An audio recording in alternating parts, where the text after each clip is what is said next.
গাঢ়ং গাঢ়ং লীলয়তং চিত্তবৃন্দং ধ্যেয়ং সদা পরিভবমগ্নং অভীষ্টদূহং তীর্থাস্পদং শৈব বিরিঞ্চিনুতং শরণ্যং বৃত্তাদ্যহং প্রণতপাল ভবাব্দি সর্বত্র সমদর্শিনে নারায়ণ সুতায় চ শ্রীমন্নরহরয়ে নমঃ।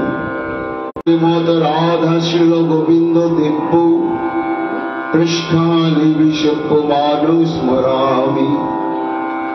শ্রীমান রাস রসারম্ভি বংশীবট তটস্থিত কর্ষণ বিরুষণর গোপী গোপীনাথ শ্রীঅস্তু মুখ রাধে বৃন্দাবনেশ্বরী বৃষভানুসুতে দেবী ত্বং নমামি গুরি পাদরেণুং অভিঘ্নস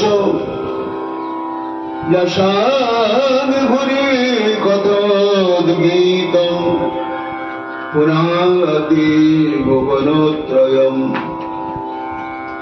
নামোত্তমং দেবীং সরস্বতীং ব্যাসং ততো জয় মুদিরয়ে ব্যাসং বশিষ্ঠ নক্তারং সত্যে তং পৌত্র কর্মসং পরাশরাত্মজং বন্দে সুকতাতং তপনিধিং। ব্যাসায় বিষ্ণুরূপায় ব্যাসরূপায় বিষ্ণবে নমো বৈ ব্রহ্মবিধায় বশিষ্ঠায় নমো নমো। তাং বেদশাস্ত্র পরিনিষ্ঠিত শুদ্ধ বুদ্ধিং চর্মাম্বরং সুখমনীন্দ্রনুতং কবীন্দ্রম কৃষ্ণোত্তিশং কনক গোপিঙ্গ জটা কলকং ব্যাসং নমামি শিরসং তিলকং করুণয়া পুরাণ গুজ্জং তং ব্যাসশনমুপয়ামি গুরুং মুনিরাম। সুখদেবং নমস্যামি ভক্তিসাখী মহাফলং বিহরন্তং কৃষ্ণ প্রেম রস সিন্ধু চরমুনিম। যোগীন্দ্রায় নমস্তস্मै স্বরম অপার সংসার সমুদ্র সেতুং ভজামহে শ্রীভাগবত স্বরূপম। শ্রীমদ ভাগবতং নৌমি অমলং পুরাণং শুভম যস্য শ্রবণযোদ্ধায়েন মাত্রেণ গোবিন্দে লভতে রতিম। নিগমত্র যত্রাচ্যুত উদারকথা প্রসঙ্গ বাঞ্ছাকল্পতরুভ্যশ্চ কৃপা সিন্ধুভ্যৈব চ পতিতানাং পাবনেভ্যো নিতাই গৌর হরি বল। নিতাই গৌর হরি বল।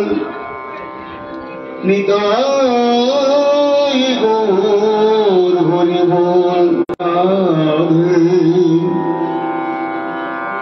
রাধে রাধে রাধে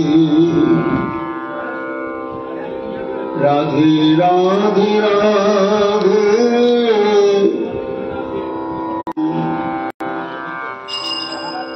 সর্ববেদান্ত সার সর্বপুরাণ চক্রবর্তী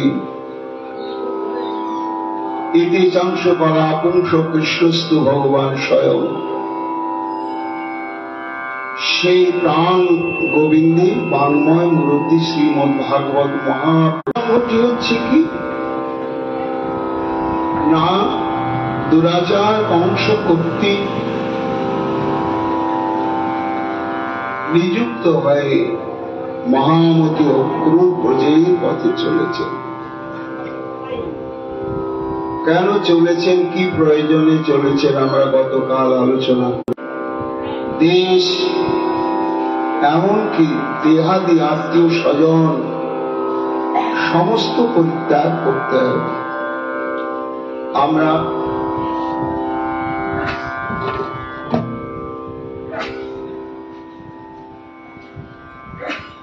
এই যেতে হবে কোথায়, তার গন্তব্যস্থল কোথায়, না সেই গন্তব্যস্থল সম্পর্কে ভগবান বললেন, অর্জুন, মানুষ মৃত্যুর সময়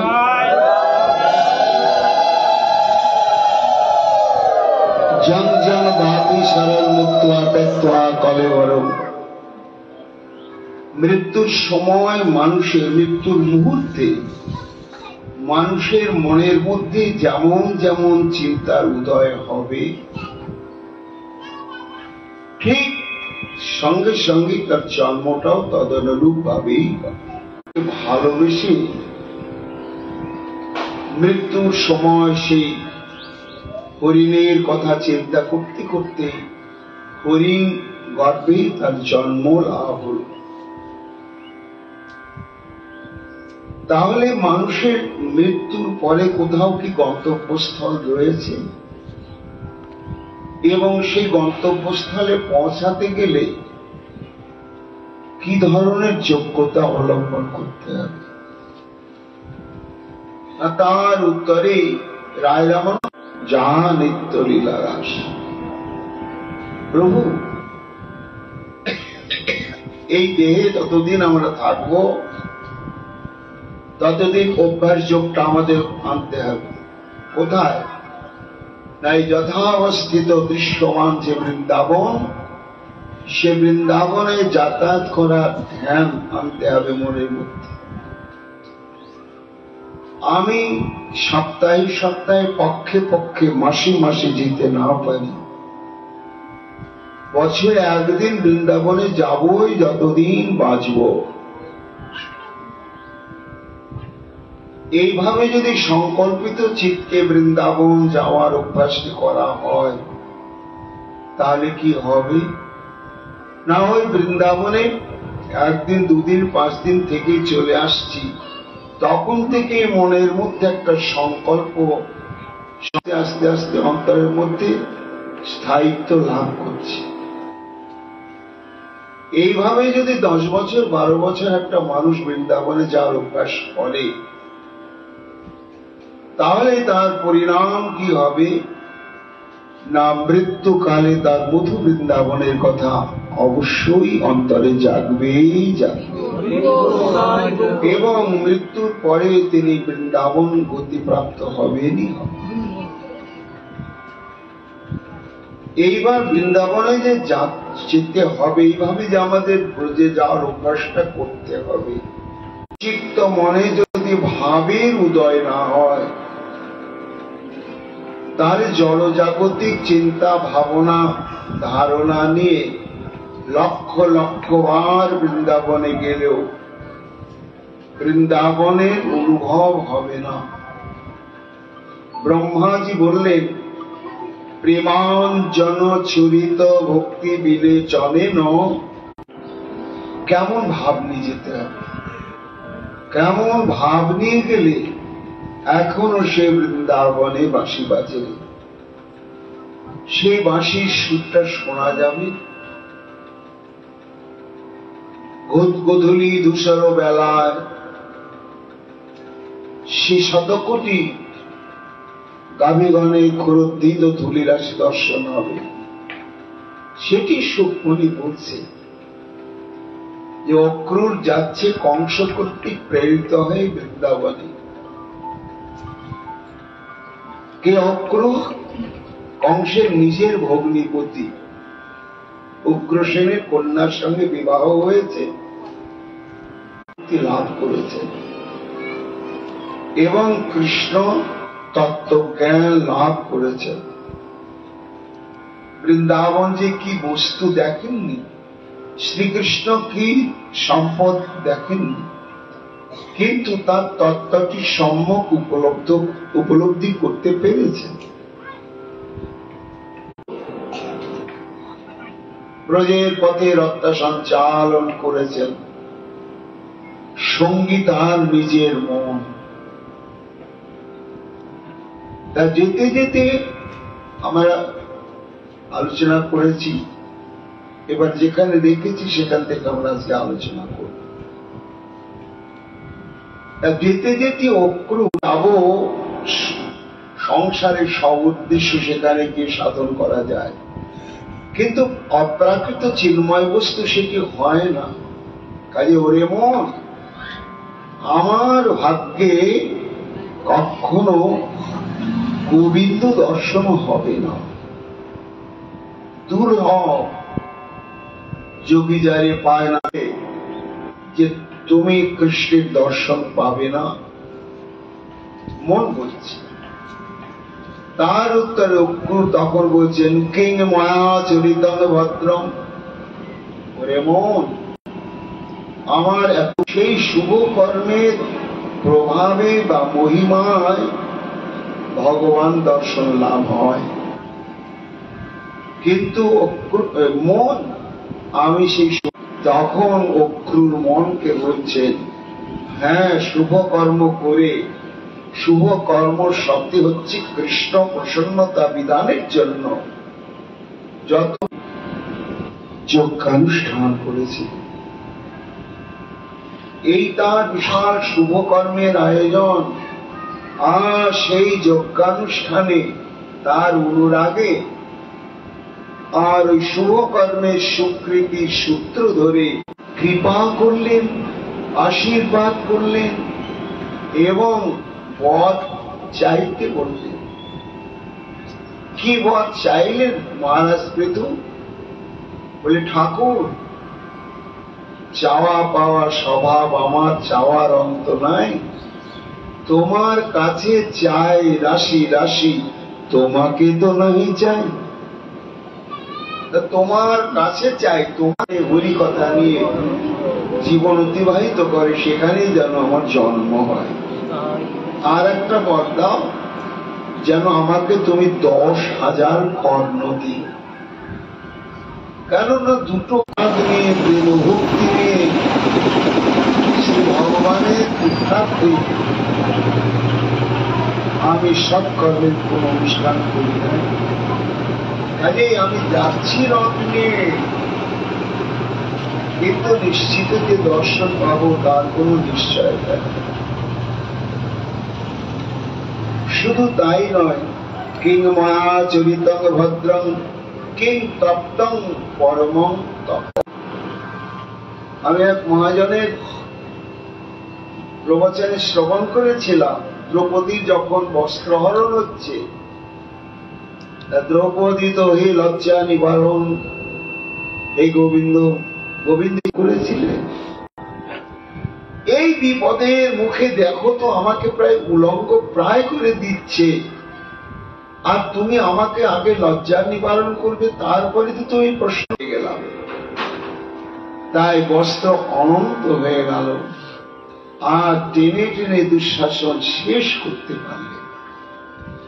এই যে সূত্র, ভগবান ও সর্বশক্তিমান হলেও হচ্ছে কি একটা তপস্যা। গতকাল আমরা বলেছি, মন বলছে তপস্যার দ্বারা যে ভগবত সাক্ষাৎকার লাভ হয়, অক্রুর বুঝলে কি করে? বলে, কেন? সব তপস্যার দ্বারা ভগবানকে তো দর্শন পেলে, কিন্তু আমি তো কোনো তপস্যা করিনি। কাজে আমার কোন সূত্র ধরে ভগবান আমাকে কৃপা করবে দর্শন করে? মন, তাহলে সেই দানের সূত্র ধরেই শ্রী ভগবানকে দর্শন করার সৌভাগ্য প্রাপ্ত হওয়া যায়। কিন্তু আমার তো মনে পড়ে, শৈশব কাল থেকে এত বয়স পর্যন্ত আমি সৎ পাত্রে কোনো কিছু দান করি নাই।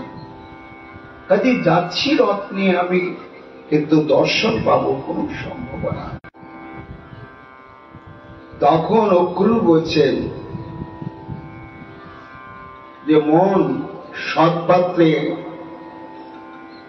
দান করলেন কে জানো? না মহারাজ বলি। যখন ভগবান দেবতার কার্যসিদ্ধির উদ্দেশ্যে পটু বা ব্রাহ্মণ রূপ ধারণ করে চরম প্রক্ষালন করে নিলেন, রত্নাসনে বসে মাল্যচন্দনে বিভূষিত করলেন, আরতি করলেন। তারপরে এই হবন যজ্ঞের সঙ্গে সঙ্গে দান যজ্ঞ খুলেছি। আজ তুমি যা প্রার্থনা করবে আমি তাই তোমাকে প্রদান করব। তা এখন আমি এই গায়ত্রী সাধনের জন্য তপস্যায় বসব। তা আমার একটা সংকল্প, পরের জমিতে বসে আমি তপস্যা করব। এই জন্য ত্রিপাদ ভূমি আমাকে তুমি অর্পণ করো। আমার পায়ের মাপি ত্রিপাদ ভূমি স্বয়ং ভগবান। বুঝেছেন, ইনি কোন অনন্য সাধারণ তত্ত্ববিশেষ হবে, কিন্তু ইনি যে ভগবান, স্বরূপ ঐশ্বর্য মাধুর্যের ঘনীভূত বিগ্রহ, এটি অনুভব করতে পারেননি তখনও বলে। কিন্তু বুঝলেন যে এই রকম সৎ পাত্র আমি আর পাব না, কখন এসে দাঁড়িয়েছে। তাই অক্রূর বলছে, মন সৎ পাত্রে দাম দেখো। তখন ত্রিপাদ ভূমি প্রদান করলেন। বলি মহারাজ, ঘটনা ঘটল। ভগবান তিনি যে ষড়ৈশ্বর্যপূর্ণ তত্ত্ববিশেষ ভগবান, তার ঐশ্বর্যাত্মক স্বরূপকে এত বিশাল, এত বিভূরূপে প্রকাশ করলেন। দেখতে দেখতে দুটি চরণের দ্বারা সপ্ত পাতাল, কিন্তু স্বয়ং ভগবান তখন স্তুতিবুতি করতে লাগলেন। অনন্ত কোটি ব্রহ্মাণ্ডকে দেখতে পেলেন তার সে অঙ্গের মধ্যে। অন্তর দিয়ে অনুভব করলেন, আজ আমি সার্থক, আজ আমি কৃতার্থ। আমার দেহের গতি যাই হোক, এই যে ভগবানের আমি স্বরূপ ঐশ্বর্যময় স্বরূপ দর্শনের সৌভাগ্য প্রাপ্ত হলাম, না সাক্ষাৎ শ্রী ভগবানের দর্শন প্রাপ্ত হলেন। কিন্তু হায়, আমি তো এমন কোন সৎকর্ম করি নাই, এমন কোন। তখন মন বলছেন যে অক্রূর, তুমি অত ভেঙে পড়ছো কেন? ভেঙে পড়লে তো হবে না। মনের মধ্যে শোনো, তুমি একটা কথা চিন্তা করো, এই যে বৃন্দাবনের যাওয়ার জন্য যে সৌভাগ্যটা প্রাপ্ত হয়েছ, গোবিন্দের দর্শন হয়। মমই দুর্লভং মন্নল উত্তম শ্লোক দর্শনম বিষাদ মনোযথা ব্রহ্ম কীর্তনম শূদ্র জন্মন। এই প্রচেষ্টা কার সঙ্গে তুলনা হয় মন জানো? না, ব্রহ্ম কীর্তনং শূদ্র জন্মন যথা। কোন শূদ্র, প্রাচীন কালে শূদ্র যদি বেদ পাঠ করবার জন্য সচেষ্ট হয়, তার প্রচেষ্টা যেমন একেবারে ব্যর্থ, তেমনি আমি যাচ্ছি বটে, এটা আমি চেষ্টা আমার হচ্ছে বটে, কিন্তু শূদ্র ব্যক্তি যেমন বেদ পাঠ করার যোগ্যতা লাভ না থাকার জন্য সম্ভব নয়, আমারও উত্তম শ্লোক অর্থাৎ নিখিল মনীষী এই পাঁচটি বস্তু, এই পাঁচটি বস্তুকে ভোগ্য বস্তু, এগুলো উপভোগের বিষয়। এই পাঁচটি বস্তুকে বলা হয় বিষয়। ভালো মন্দ অসাধ্য বস্তু আস্বাদনের জন্য ব্যস্ত। তা এই পাঁচটি বিষয় বা বস্তুকে আস্বাদন করবার জন্য আমাদের পাঁচ প্রকার এবং নববিধা ভক্তির যে বন্দনাত্মক ভক্তি অঙ্গ, সেই বন্দনাত্মক ভক্তি অঙ্গের দৃষ্টান্তই হচ্ছে অক্রোশ অভিবন্দনে, আর একটা হচ্ছে অপ্রাকৃত বা চিন্ময় রূপ রসগন্ধ শব্দ স্পর্শ। চিন্ময় রূপ রস গন্ধ শব্দ স্পর্শ গোবিন্দেতে নিত্য বর্তমান। যারা অনিত্য বা জাগতিক বা জড় রূপ রস গন্ধ শব্দ এবং স্পর্শ ভোগের জন্য সর্বদাই হাহাকার, ব্যস্ত সর্বদাই। প্রশ্ন হচ্ছে যে ভগবান গন্ধ গ্রহণের শক্তি দিয়েছেন, নাকে গন্ধ দ্রব্য দিয়েছেন, আমি কেন গন্ধ নেব না? মোহে পড়ে পাগল হয়ে জীবন ধ্বংস করলো পতঙ্গ। দৃষ্টান্ত, যখন আগুন দাও দাও করে জ্বলে, অগ্নি রূপে মুক্ত হয়ে পতঙ্গ ভাবে ওটা খুব উপভোগের জিনিস। ইত্যাদি যত সৌন্দর্য মাধুর্য, তা যদি আমরা ভোগ করার জন্য নেশায় পাগল হয়ে উঠি, তাহলে পতঙ্গ করতে হয়, সাধু সঙ্গ করতে হয়। কোন রূপ দেখার জন্য নয়ন দিয়েছেন ভগবান? না, যে রূপ দর্শন করলে ওই উড়ন্ত পোকামাকড়ের মতন প্রাণ পেয়ে যায়, তো পতঙ্গের মতো কোনদিন আমার মৃত্যু হবে না, বৃন্দাবন ধাম প্রাপ্তি হবে। ঠিক এই দৃষ্টান্তে বুঝতে হবে রসের ক্ষেত্রেও তাই। সেখানে অক্রূপ হচ্ছে বিষাত্ম নামে বিষয়ী, আর বিষয় থাকিতে কৃষ্ণ প্রাপ্তি নাহি হয়, বিষয় দূর কৃষ্ণ জানিও নিশ্চয়। তখন তার অনুভব হয় যে আমি কি ভুল পথে যাচ্ছি, সর্বনাশ। তখন তার মধ্যে হাহাকারটা যায়। এই জন্য সাধুরাই করছে অক্রূপ, কিন্তু সবার উপরে তো একটা ভগবত কৃপা বলে জিনিস আছে, সেটার কথা কি তুমি ভেবেছ? যতই তুমি বলো মৈবং মমাধমস্যাপি দেবাচ্যুন দর্শন, আমার মতন জঘন্য অধম ব্যক্তি বলে যদি কেউ থাকে, জগতে অধম বলে যদি কেউ থাকে, আমি ছাড়া আর কেউ নেই। তার প্রমাণ স্বয়ং কৃষ্ণদাস কবিরাজ গোস্বামী পাদ বলছেন, জগায় মাধায় হইতে মুই সে পাপিষ্ঠ, পরিষের কীট হইতে মুই সে লঘিষ্ঠ। মোর নাম যেই শোনে, মোর নাম শোনে যেই তার পুণ্য ক্ষয়, মোর নাম লয় যেই তো বুঝতে পারেন যে এখন অভিমান যায় না। তা বলেছেন, বাবা আমার ইচ্ছা আমি আমার দীক্ষা গ্রহণ করব এবং আপনার কাছেই দীক্ষা নেব। বলে বাবা তুমি মহা নাচোর বান্দা। শেষে তখন বলছেন, ঠিক আছে বাবা, পৃথিবীতে সব থেকে নিকৃষ্ট বস্তু যদি তুমি আমাকে এনে দিতে পারো, তাহলে আমি বিচার করে দেখবো তোমাকে দীক্ষা দেওয়া যায়। তখন তিনি চিন্তা করছে যে একেবারে দুর্গন্ধ নিকৃষ্ট বস্তু, আর সত্যি তাই।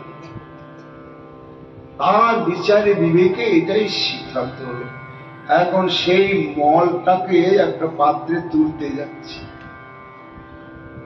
মাঠের মধ্য থেকে। তখন সেই পরিত্যক্ত মল কথা বলছে, বলছে কোথায় আমাকে নিয়ে যাচ্ছ? বিচার করে দেখলাম যে তোমার মতো নিকৃষ্ট জগতে নাই, তোমাকে আমি নিয়ে যাচ্ছি। রাখো, শোনো, আমি নিকৃষ্ট না তুমি নিকৃষ্ট জানো? আমি না ভাবত তোমার মতো মানুষ যে খেয়ে নিল, সেই তোমার মতো উত্তম মানুষের সঙ্গ প্রভাবে আমি, কাজে আমাকে তুমি নিকৃষ্ট বলছো। তখন সেই বিদ্যমান ব্যক্তিটি চিন্তা করে, ঠিক তো, পরিবেশটাকে দূষিত করে দিয়ে চলে গেছে। এই মলের দুর্গন্ধ ছড়াচ্ছে, রোগের জীবাণু ছড়াচ্ছে। আর আমরা কীট কি করছি জানো? আমরা নিকৃষ্ট। তখন সেই বাবুটির অভিমান একেবারে চলে গেল। বিদ্যার অভিমান, ধনের অভিমান, জ্ঞানের অভিমান।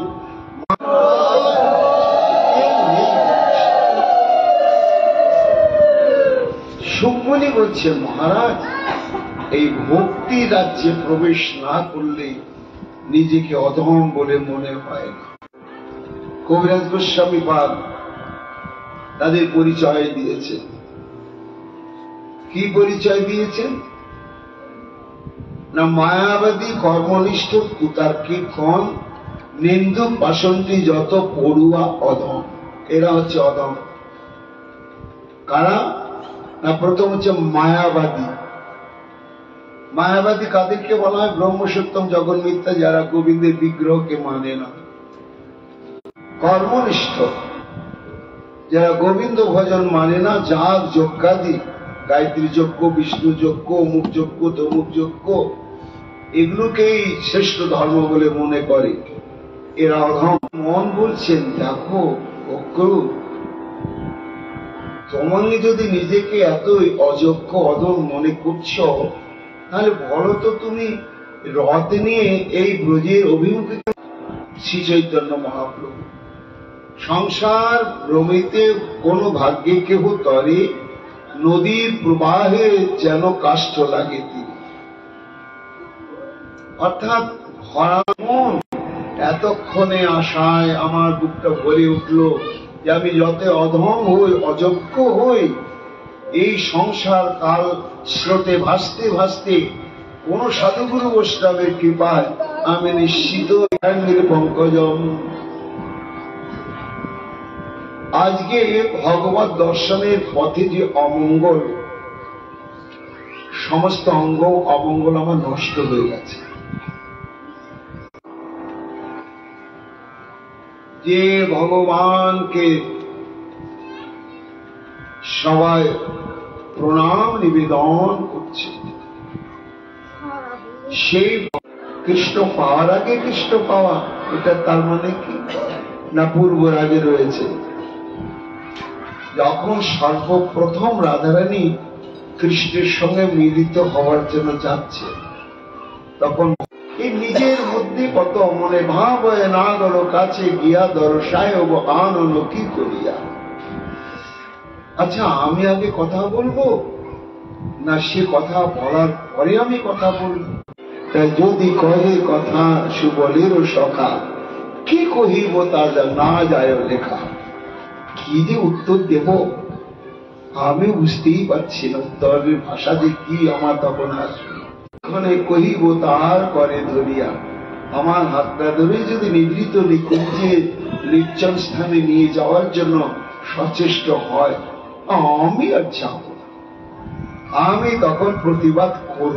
এইবার মনে ভাব হয়, না গর কাছে গিয়া দর্শায় আনন কি করিয়া। এইবার বলতে বলতে বলতে তখন কৃষ্ণজন তার হাতটাকে সত্যি ধরে টানছে। তখন চোরে এবার মনের কথা মুখের ভাষায় ব্যক্ত হয়ে গেল। আরে মানে ছোড় হো যাইও ঘরে, অবলাস হয় এ কোনো হট করে। হাতও ধরেনি, আর সত্যি সত্যি কুঞ্জে তো এখনো পৌঁছাই না, কিন্তু আমি এইভাবে পেয়ে গেলাম, আমার হাতটা ধরে ফেলল টপ টপ করে। যখনই সাধু সঙ্গ ঘটে, যখনই কৃষ্ণ নাম শ্রবণ হয়, যখনই আমরা বৃন্দাবনের দিকে যাত্রা শুরু করি, তখনই কোটি কোটি জন্মে যত কিছু পাপ, যত কিছু কর্মসংস্কার, অমঙ্গল সব দূর হয়ে যায়। দক্ষিণঙ্গি পদ্মং প্রহিত অমুনা হরে পিতাবতারস্য দূরত্যাগতম, পূর্বে অতরঞ্চ নখ মন্ডল দিশা।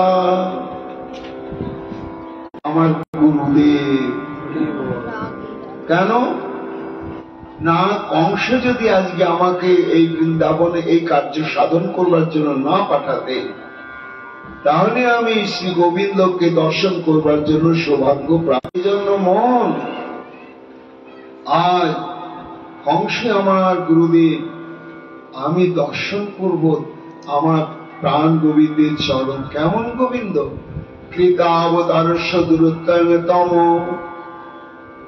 যিনি নিজ গুণে কৃপা করে জীবের অজ্ঞানতার অন্ধকার দূর করবার জন্য অবতীর্ণ হয়েছেন ধরাধামে।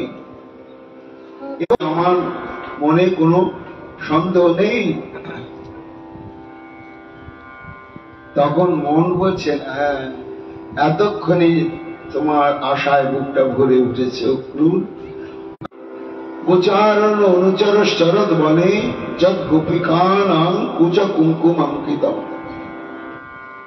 যদার্চিতং ব্রহ্ম ভবাদিভি সুরই। আমি সেই গোবিন্দ, সেই গোবিন্দের চরণ দর্শন নিশ্চিত রূপে উঠেন লক্ষ্মী দেবী যার নৃত্য অর্চন করেন এবং অনন্ত কোটি ব্রহ্মাণ্ডের সমস্ত মুনি ঋষিগণ যার অর্চন করেন। গোচারণ চরণশ্চদপনে, তার চরণ গোচারণের প্রাককালে ক্লান্ত শ্রান্ত হলে বালকগণ ইন্দ্রই বা কোন রূপে ভগবানকে কেমন করে অর্চন করেন, শ্রীমন মহাদেব তিনি বা